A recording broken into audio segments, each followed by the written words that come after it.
Hello, everyone, and welcome back to the Red Sea podcast. This is Dennis, as always, coming to you after a very chaotic day, a very transfer filled day, and then some. I am once again in a room that I promised I wouldn't be, but turns out we needed to pull an emergency, and there was no way that I would miss today's show. I'm not going to be solo for long. Gav will be joining me in a few to talk about everything. So before he does, I just wanted to say thank you for the insane support. I wanted to say welcome to any Chivas fan that's watching, because for those of you that didn't follow us yet, from this morning to right now, which is 9 p.m. Greek time, there they are. This happened. I'm sending all my love to all the Chivas fans watching. Welcome to the ride. Welcome to Olympiacos. An insane amount of you have followed me. We actually find ourselves in Piraeus. We're just on vacation. There he is. What's up, guys? I was just talking about the insanity that has been today. I was just talking about how it's funny that the introduction for most of these amazing fans to me is me sitting on the floor of a random bedroom and not in the usual setup, but that happens. And yeah, I was just saying that it's been an insane day, and I'll give the floor to you for a start. Yeah, no, I mean, similar experience on this end. Obviously, we've both just been inundated by the outpouring of, Mexican fans, Chivas fans who are finding Olympiacos because of the imminent transfer of Armando Gonzalez. And what I can say, I have a kind of a unique perspective, I guess, being born and raised in Arizona, a state that was part of Mexico longer than it was part of the U.S. Um, you know, Mexican people, Mexican culture actually has a lot of similarities with Greek people and Greek culture, and that extends to the football as well. The only difference between Greece and Mexico and Greek football and Mexican football is the scale. I mean, there are probably 20 times as many Mexicans in the world as there are Greeks. So, that's part of why. I mean, it's insane. My Twitter mentions, my DMs have just been insane for the past 24 hours almost. So, it's great to see it. It's great that there are so many Chivas fans, Mexican fans who are discovering the club and showing interest in the club and wanting to watch the matches. Yeah, exactly. That's what I said. They're sick just like us. I mean, they have the same sickness. But it's incredible to see. I mean, I've already had people messaging me asking how they can buy tickets and how they can go to games. So I told Dionysius privately, I give it 2 match days before we see a Mexican flag in Karaiskakis. And I think that's awesome. I mean, we saw similar things with Korean fans and Persian fans when Hwang Bom came, when Toremi came. So it's great to see that with Armando Gonzalez as well, and it just adds to the excitement of an incredible player that we're all very excited for.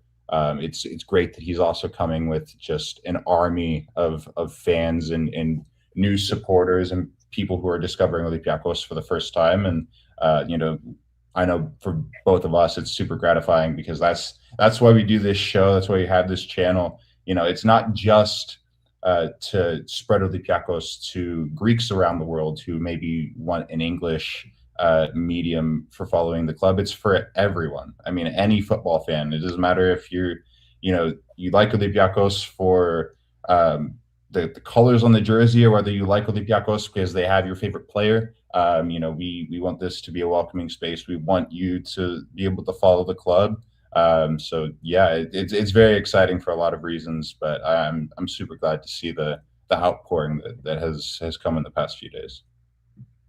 The only thing that I do want to add on before we actually get to the player that's caused all this madness is the fact that, exactly as Gav said, that's why we do this. That's why I started this.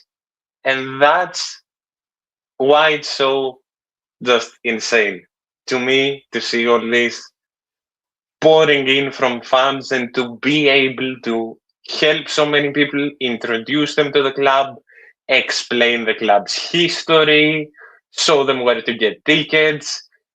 I mean, if some people even want to be welcomed to the stadium, which is insane. And it's just a statement, honestly. And it personally, just personal stuff. No one cares. But it just personally just gives me so much joy to see the goal of this channel being brought to reality. Because, we have our Greek fans, we have people from America, we have people from Iran still, Germany, all the diaspora people that are very rightfully represented by this man right here. But still, it's insane. And before we get into the player, the last statement I want to say is that we will try our best to do you right in information, in entertainment, in being interactive. I mean, it's insane, but I've tried to keep up with everything from this morning. And last thing, for those of you that are new, whether you are part of that insane army or not, everything you need from the show is below. We're on all socials. Our DMs are open basically 24/7. And we're here to help with anything. Now, let's get into the man himself, shall we?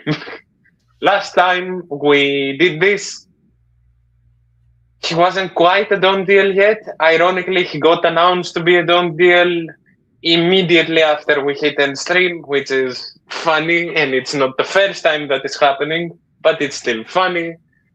The man coming in from Chivas Guadalajara, the man signing for a big, big fee, one of our biggest transfers. If the fee used to be believed, including bonuses, we're close to 11 million, which for a Greek club is not a little amount of money. He stands at 179. He is a clear poacher, a clear out-and-out center forward. Had a very good campaign. Something I hadn't seen before is that his 25-26 campaign cemented him as the best under 23 player in his league, which again just that this man is am I here? Yeah, what happened? You broke up. Am I good? Did I cut out? It was just a little cut out.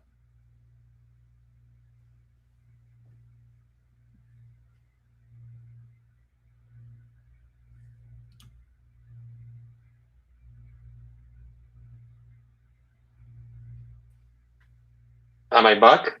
Yeah, you're I back. don't know what's happening. No, you're good. You're good. Chaos happened. Okay. Where did I cut out? You what were happened? Talking about how he established himself as one of the best young players in Mexico in the 25-26 season. Okay, and he honestly had such a good campaign, solidifying his already very impressive senior career. This man has 59 appearances. He has 27 goals and 2 assists in a lot of minutes of football. He is as bona fide of a starter as it gets. He did make an appearance for Mexico in the last World Cup, played 15 minutes. Other than that, he has 7 appearances in international friendlies, playing again a solid amount of minutes, scoring 1, assisting 1, and it's just the start. It's just the start. Is my camera messy? I saw the comment. It cut out again it cut out for a minute back when you had the original issue. It's fine now. I think you're fine.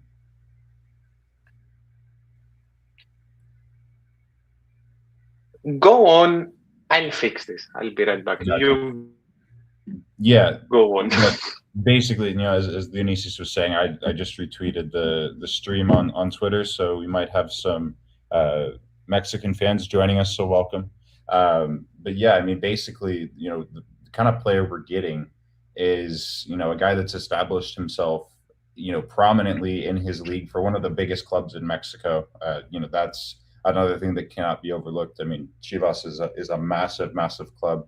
And he burst onto the scene in his early 20s. I mean, we can say that for how many other players that we've seen recently for Olympiacos.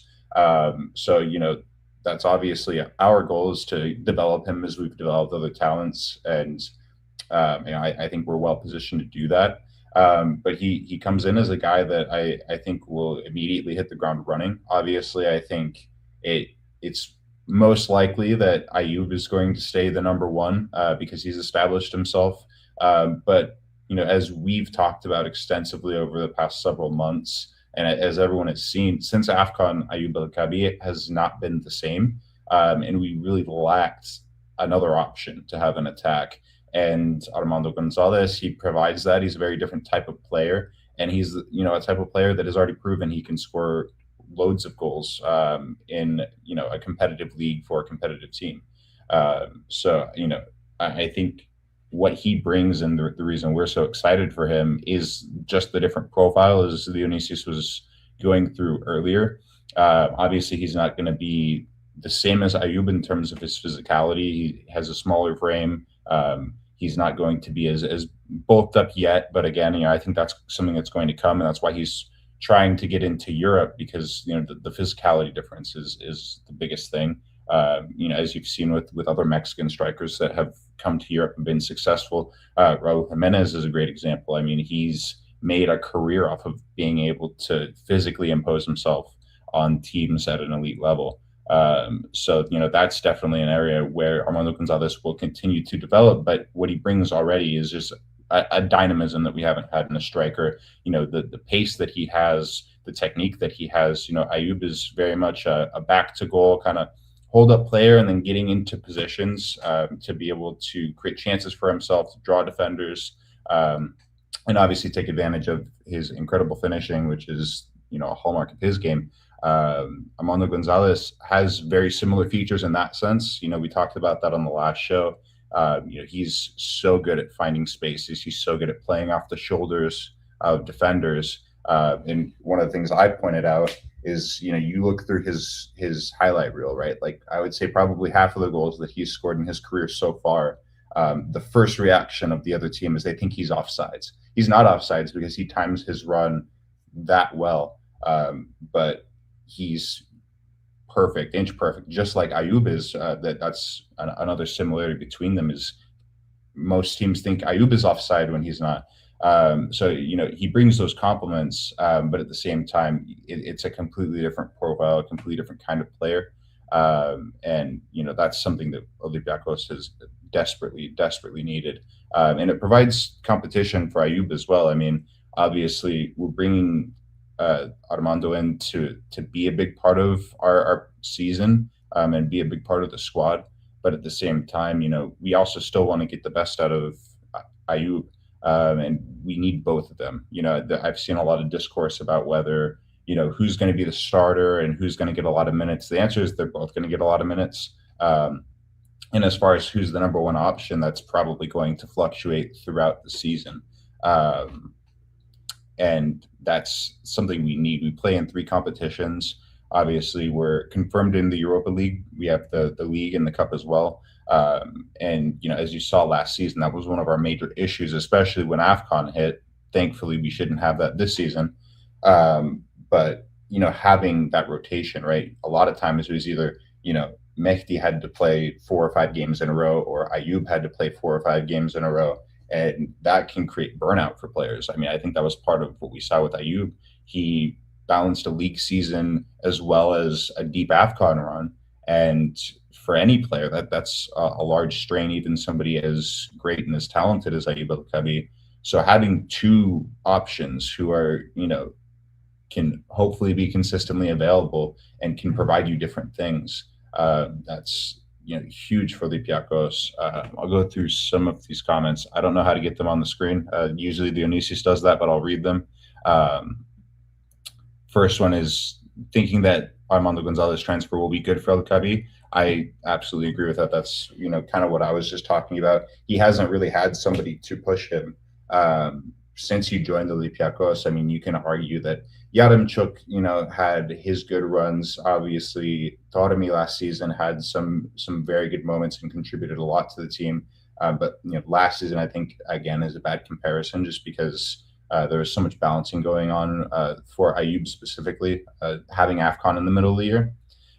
So having just kind of a normal season that doesn't have that breakup in the middle, and having healthy competition from a young player, from a hungry player. I mean, that's another part of it as well. Armando Gonzalez is not going to come into this team with any sort of an ego, and you saw that from his statements already. He didn't come to Olympiacos for money. He didn't come to Olympiacos, because it's the most glorious move he could have made. He probably could have gotten a move to a bigger club or a bigger league.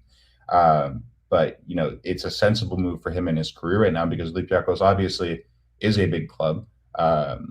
But we provide him the ability to obviously the Super League in Greece, as much as I think it's disrespected, it's obviously not on the level of some of the more elite leagues in Europe. So that can be more forgiving for a young player making their debut in Europe. But it also gives him the opportunity to still play with a very talented roster, to play against competitive elite teams. I mean, the Europa League this season, obviously it's not the Champions League, but there are some big clubs. You have your Milan, you have Juventus. There's going to be 3 Premier League clubs in the Europa League this season. So there are absolutely going to be high level opposition for him to play, as well as the other big clubs in Greece. We've seen in the past several years, I think that the Super League has gotten a lot more competitive. So it will be a good way for him to test himself without necessarily overextending himself in a big league right away. I mean, look at somebody like Babis Kostoulas, for example. He made the jump from Greece to England, and last season he didn't play a lot. So making a more intermediate move first, I think was absolutely the right move for him. And it's great for Olympiacos as well, because obviously he's a fantastic player, and he solves a squad issue we have of having striker depth, and it pushes a club legend in Ayoub El-Kabi. I see a lot of Mexican fans concerned that he's just not going to play. I can assure you Olympiacos would not be spending 10, 11 million euros, whatever the final figure is, on a guy that's not going to play. So all around, it's great for Olympiacos, and it's great for the player. Another comment here I'm seeing is his positioning is his greatest strength. I agree with that. Like I said, that's one of the things that has made Ayoub so special and so successful at Olympiacos. He's never been the fastest player. He's never been the most physical player. He's never been the most technically gifted player, even though, again, he's very talented. He absolutely has the physical abilities to play in Europe.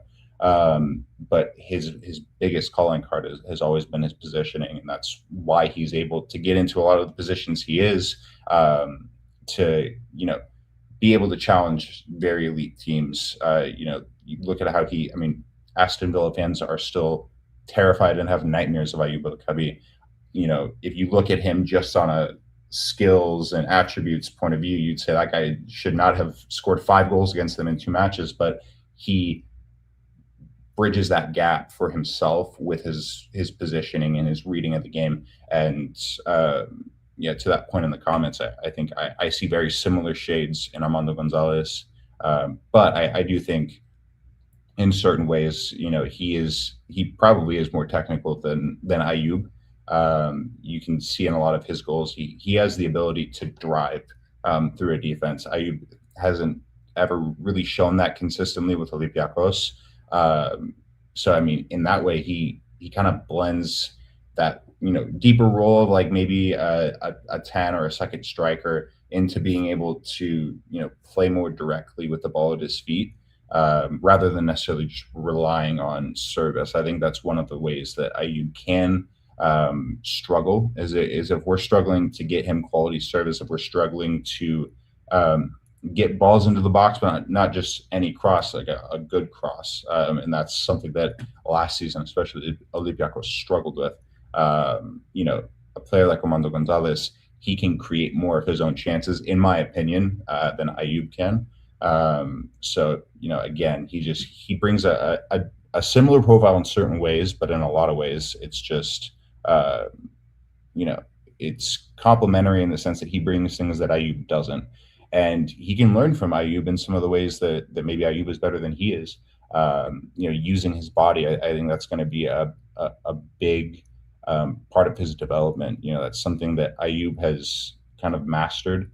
I think, playing against teams where, being the lone striker, he's going to occupy 2 center backs, most of the time, if not always.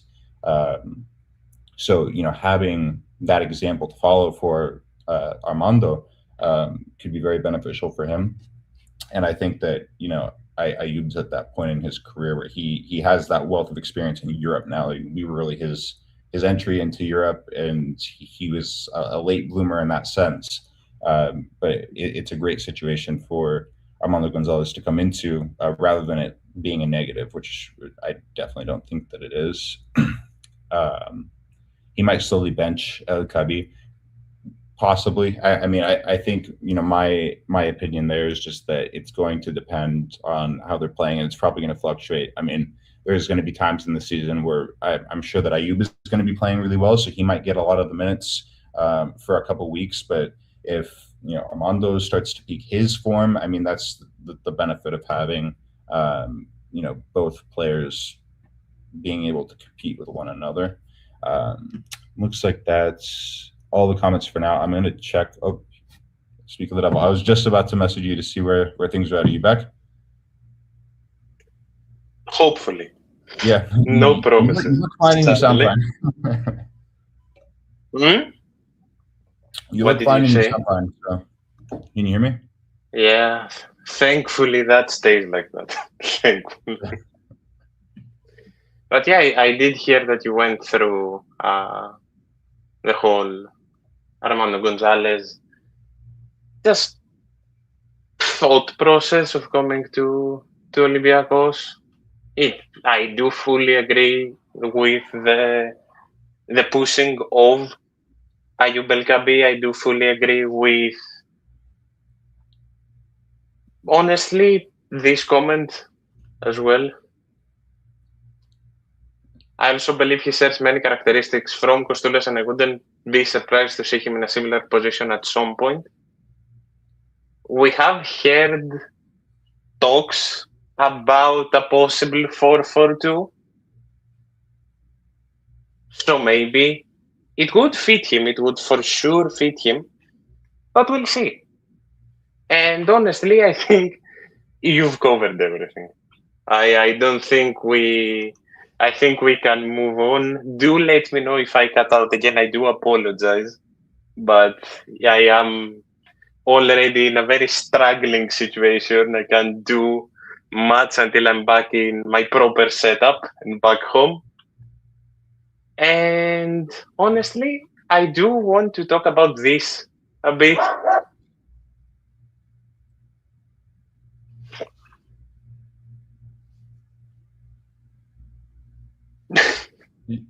I mean, like, what happened?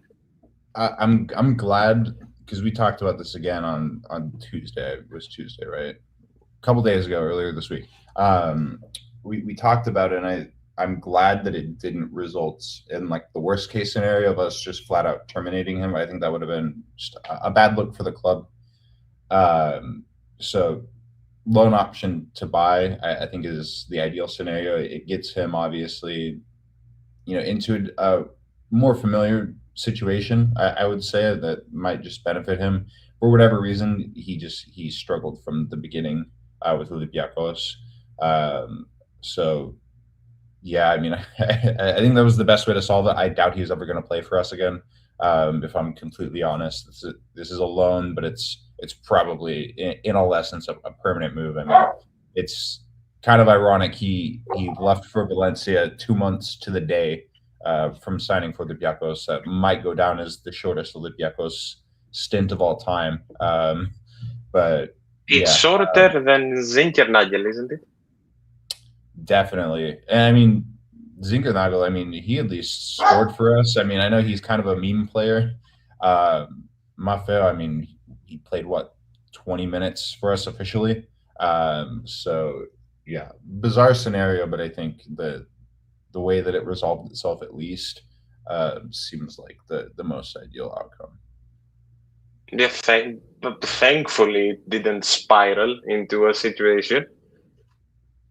The replacement, technically, of Pablo Maffeo will hopefully, at least, be this man, Joakim Mæhle.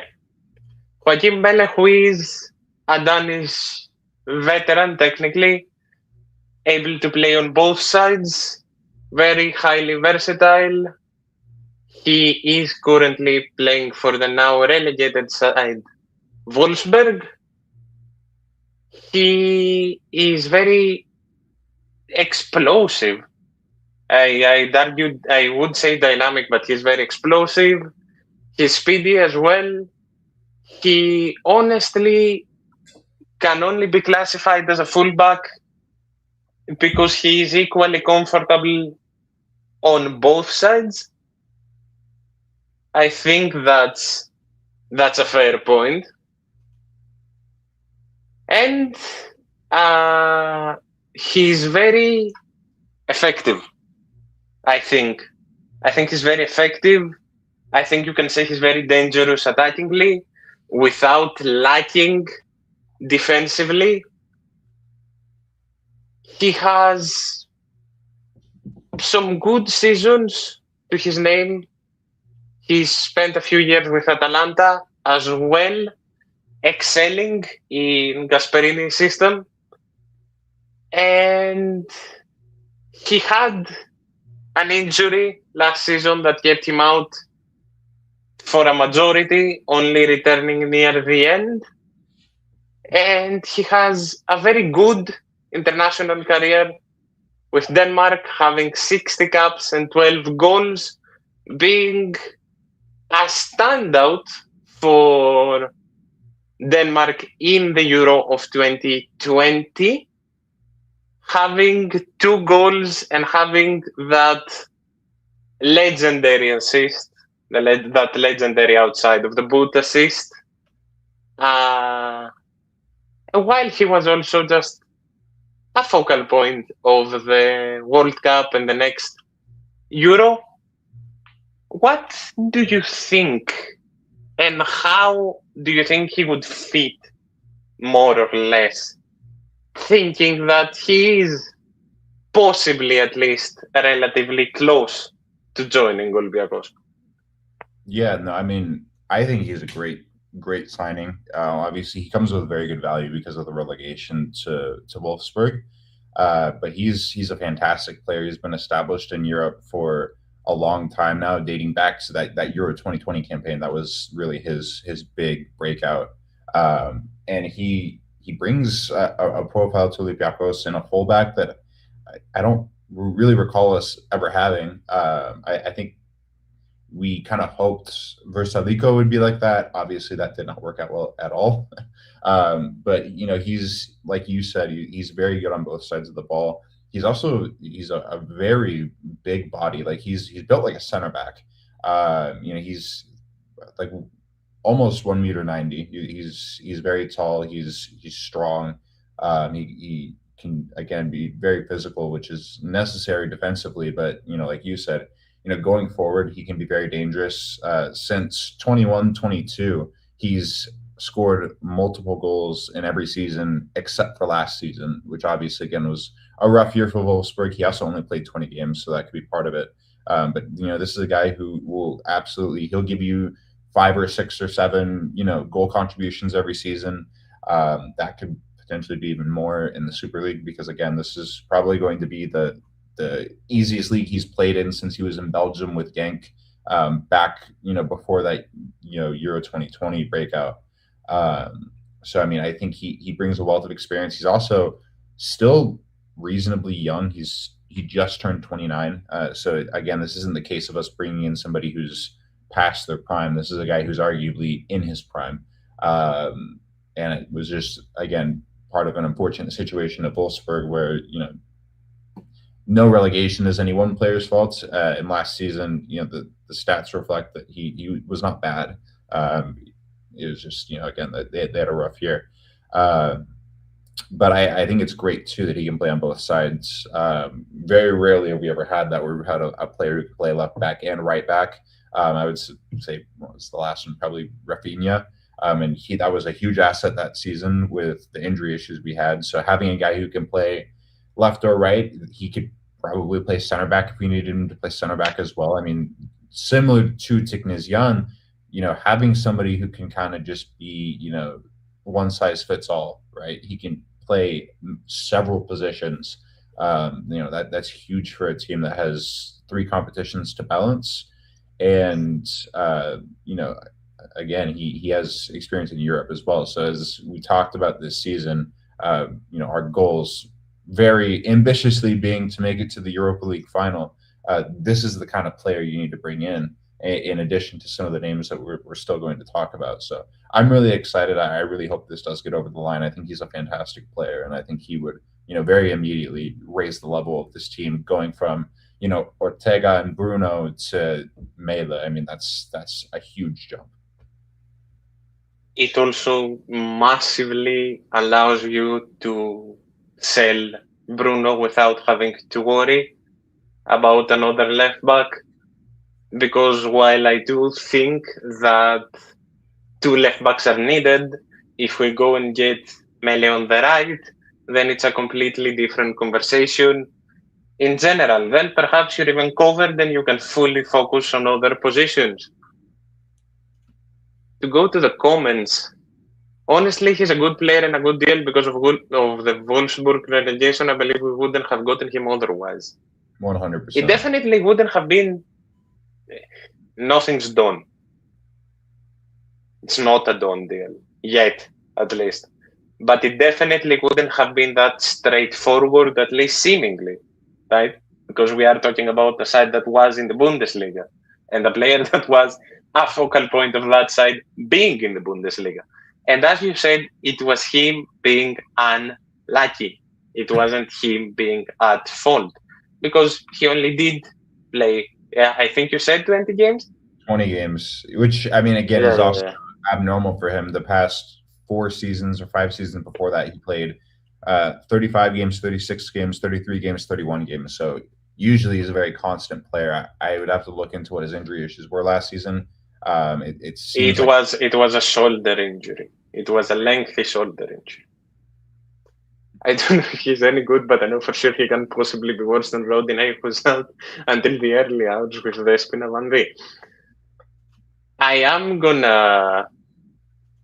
gonna just focus on that a bit. I know it's a joke, but I am gonna focus on that a bit. I didn't mean to switch the comments. I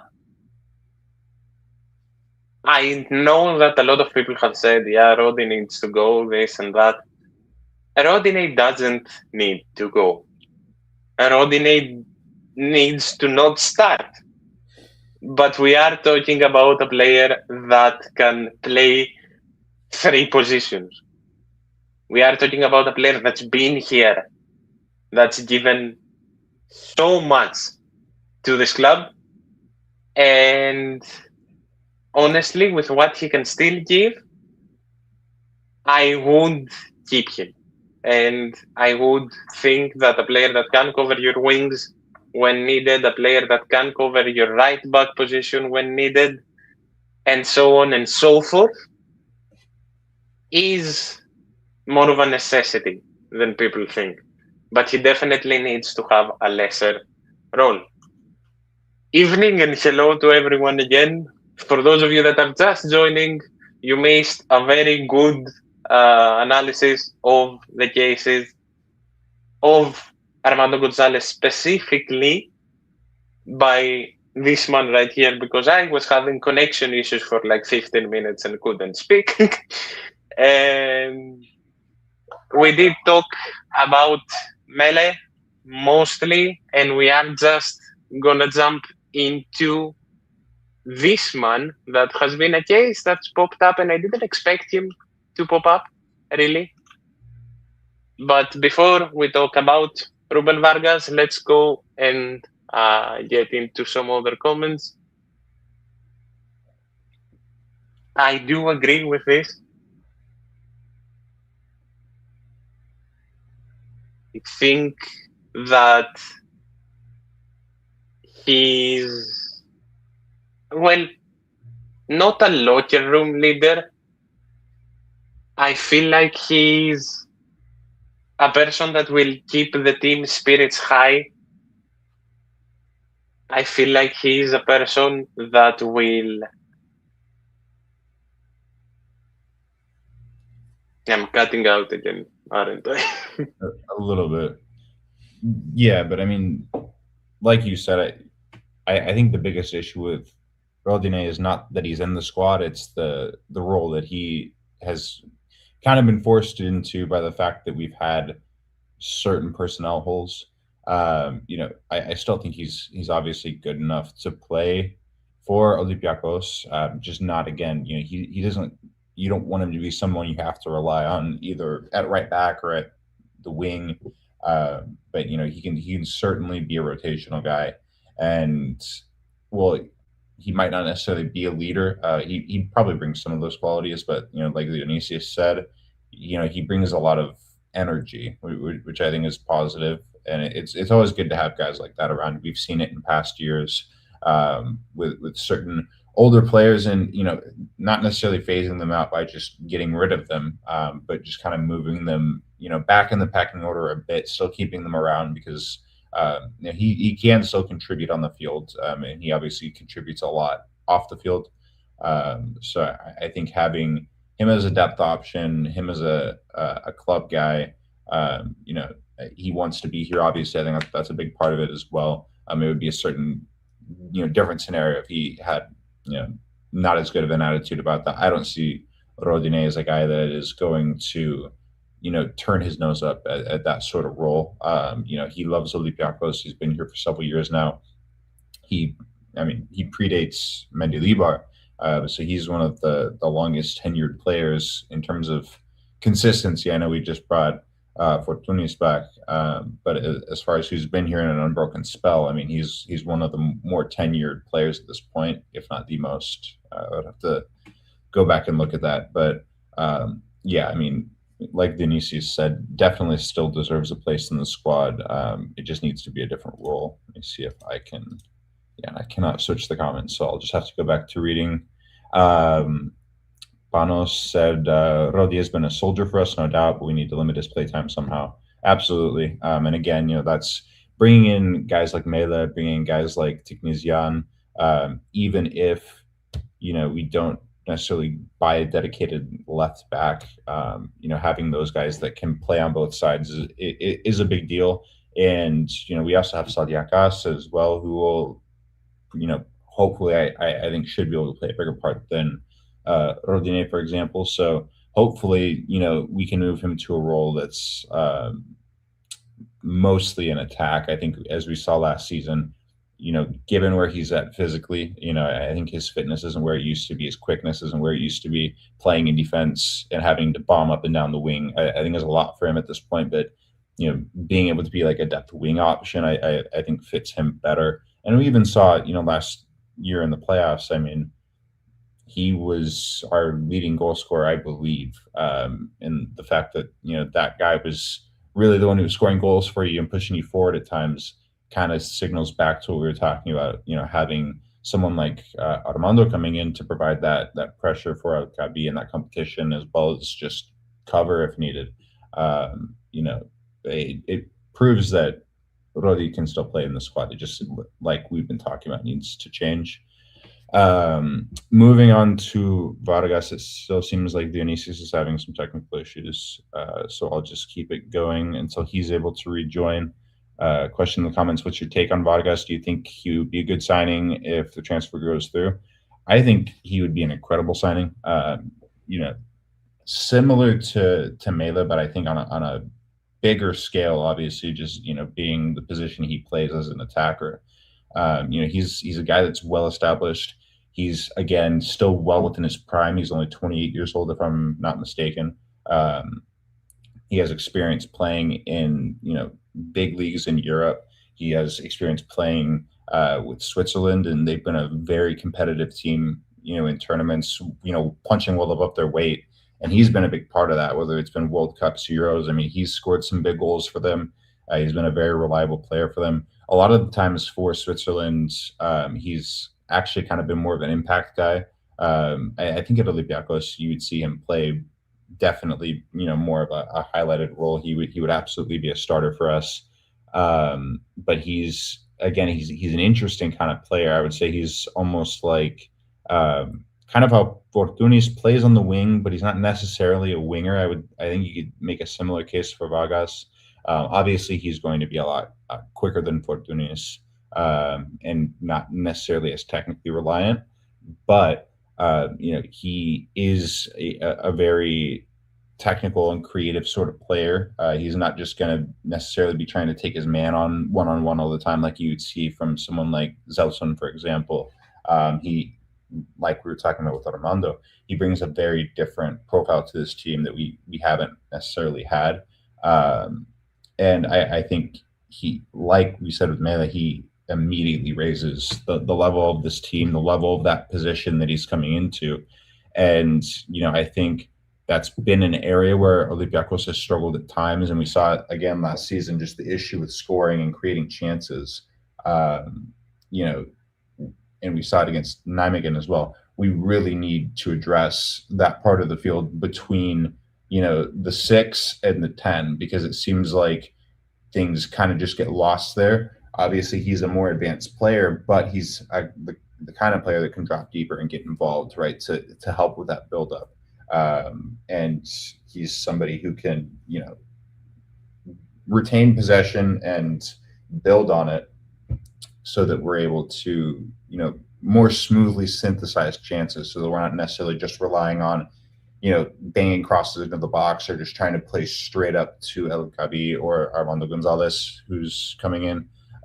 So, again, just bringing more of that creativity into the middle and, the advanced part of the pitch is going to be, a big deal for us. So as another big money signing as well, I think, as we've been talking about, the ambitions that have come out of the disappointment with Nijmegen, which I've been very excited about. Dionysius has been very excited about. A lot of the Olympiacos fans have been excited about is seeing that the club made those statements, and it can sound ridiculous. And I've gotten comments, people making fun of me for talking about it.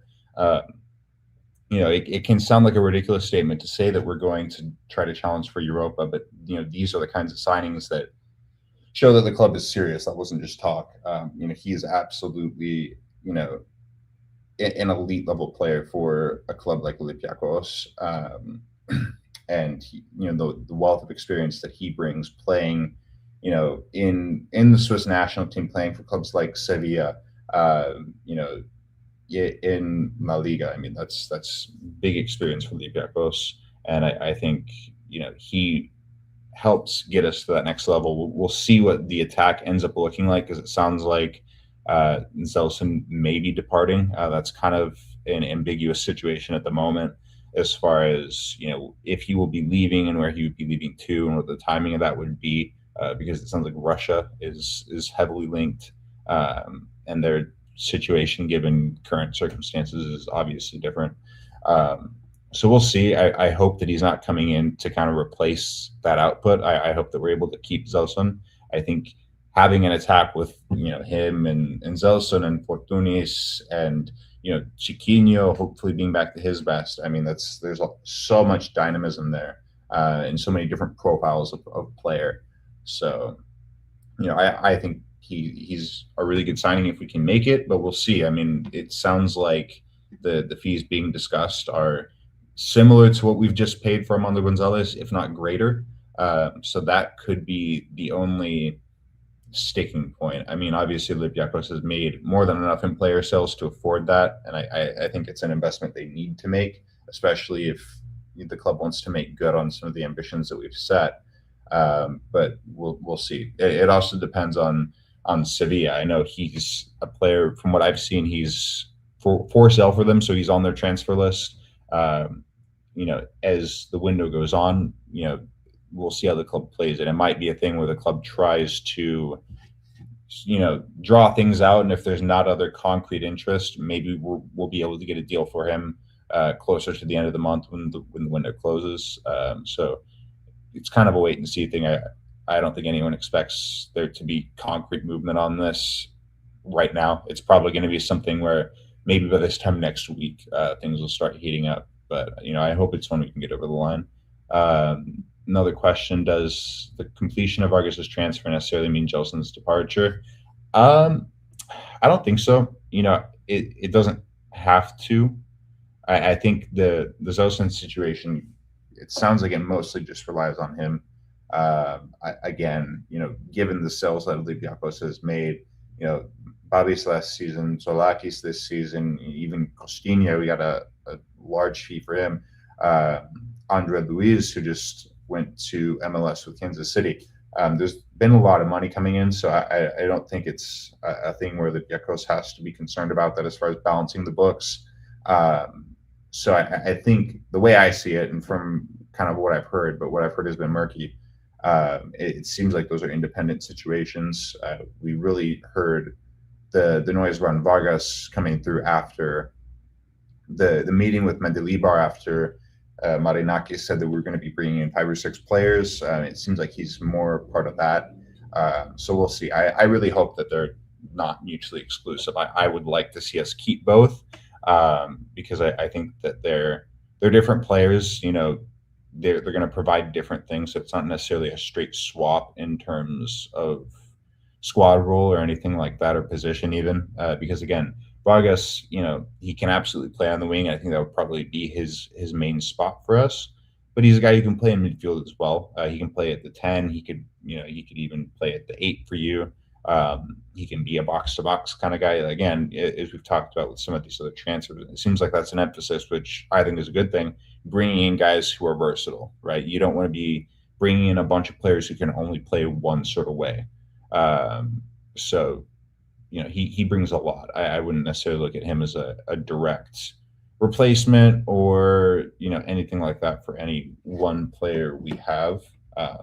So we'll see. I think the biggest thing is just how the club's able to navigate the market and what the strategy is going to be as far as bringing him in and how they're viewing that as far as squad building.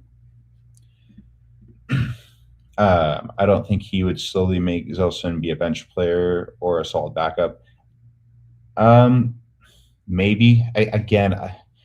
I see them as very different players personally, so I don't know if it would be that sort of situation. You can make more of an argument, in my opinion, for Gonzalez, just because, again, you probably, you can play both of them together. The fact that we're probably only going to have two strikers in the squad as far as like first teamers makes me think that you're always going to be playing with one striker.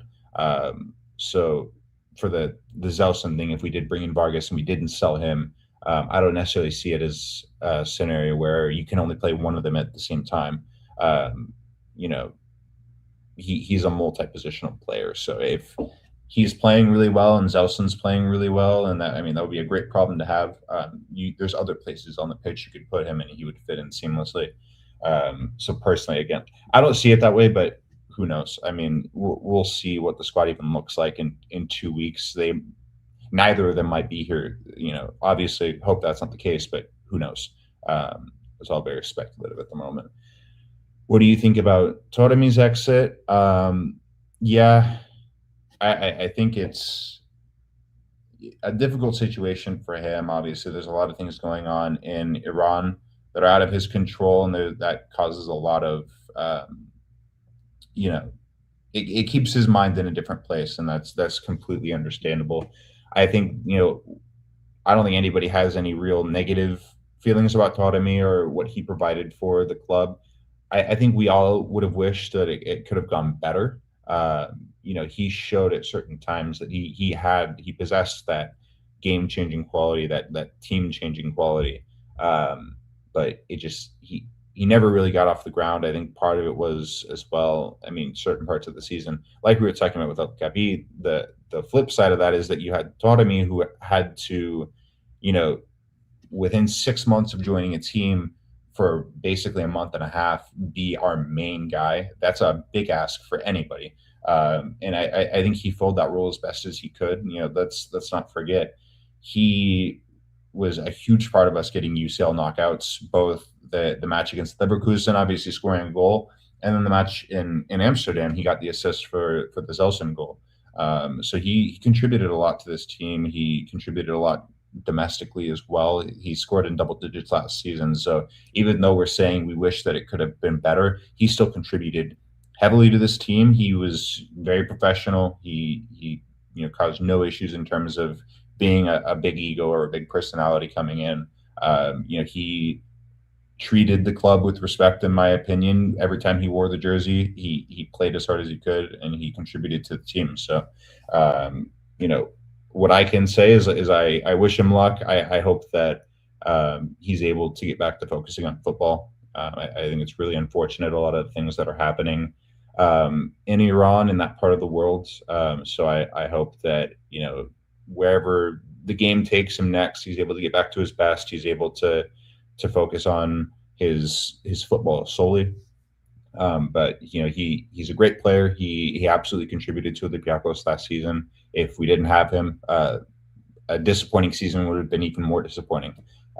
So that's kind of my statement on that. It's unfortunate that things couldn't work out, but I wish him the best. I hope that things work out for him.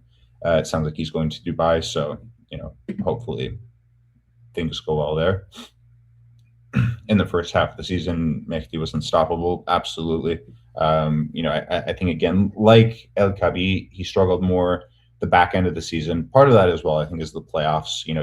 Instead of playing a more mixed schedule of, playing your European matches and playing your derbies, and then also having games against lower teams or mid-table teams in Greece, is more forgiving. Back into the season, for 2 months, we only played teams in Europe and derbies.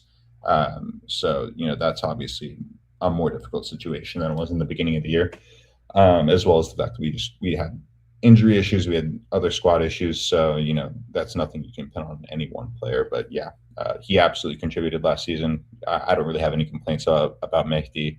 I'm glad I got to see him play. I'm glad I got to see him score a goal in that Ike match last season. So yeah, that's pretty much it on Mehdi. And then one last comment before we close up. After the collapse of Cáceres Jr., is there an alternative solution if the Puerta transfer also falls through? I haven't seen anything concrete. The thing I'll say is I don't necessarily think it would be the worst thing in the world if we didn't end up bringing in anyone for that position. Considering the fact that we're also looking at Vargas, there is a financial aspect when you're talking about multiple transfers that will cost money. There's also a large free agent market as well. I saw a post about that earlier today. Names like Kessier, for example, I think that could potentially be something, maybe after the window closes, if there's any, big name free agents you could bring in where it's kind of like a low risk, high reward sort of option.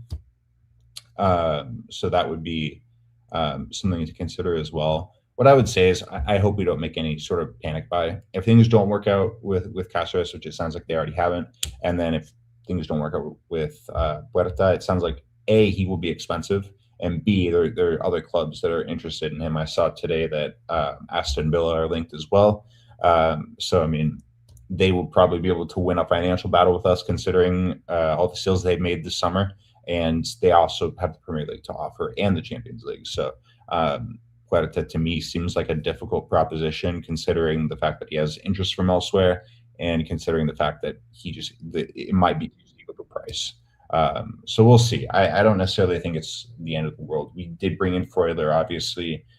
We still want to see guys like Muzakitis play significantly. I think that was one of the things from last season. He didn't play as much as a lot of us would have wanted him to. So, I don't necessarily think we're in the worst possible spot as it comes to that position. So we'll see. I don't want the club to rush into anything. If we can't get a good transfer we like, I think we probably could proceed with the squad that we have, or B, look for a free agent, right? I would rather us take a risk on a free agent, someone we don't have to pay a fee for, than to rush a transfer, spend, even if it's 3 or 4 million euro, that's still significant money for the Olympiacos on a guy that may or may not work out. I would rather us just wait and see what we can do, and potentially bring someone in who can be, again, low risk, potentially high reward. And if they don't work out, then they don't work out as a free transfer. So that's the way I see it. But yeah, it seems like that's basically it for the comments. Thank you very much, everyone, for all the interaction. Obviously, if there are any of our new friends from Mexico here, welcome to you all. If you guys have any questions on anything, whether it's how to watch the team, if you're interested in visiting Olympiacos, anything like that, feel free to let us know.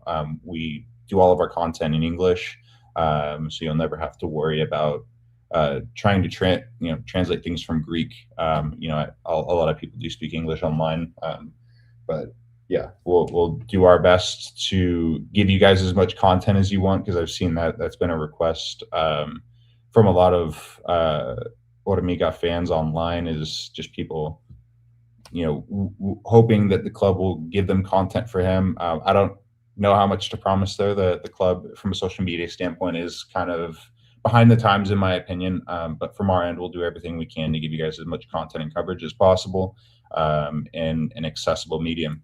So thank you, everybody.